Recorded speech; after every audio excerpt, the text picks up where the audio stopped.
มาสงขลายินเลยครับตอนเป็นน้องผู้ปันแหงข่าวตรแล้วหัวข่าวตังเสียงข่าวเนื้อตอนนี้ก็จะเป็นข่าว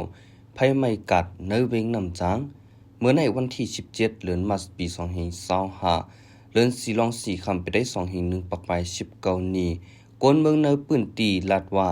ภัยไม่เนื้อกัดเวงนำจางแต่จ้าไม่เมื่อย้ำ10:20ถึง11:57จังกวยหมดค่ะย้อนภัยชวดเส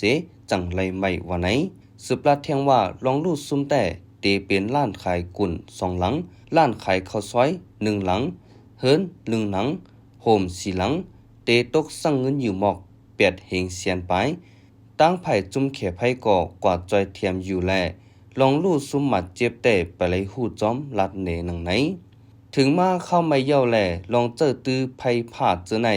ลีไลพังสติแต่อ่ำลีปล่อยไว้ลมล้ำใกล้ๆเจ็ดตัวเครื่องของโคเฮิรนเฮาอยู่ตาเสียไหนลีตีสุดอยู่ยาวยินจมไหลขอบใจพี่น้องผู้บันแหงข่าวตรเดียวเฮาข่าวตั้งเสียงคามือสุงคา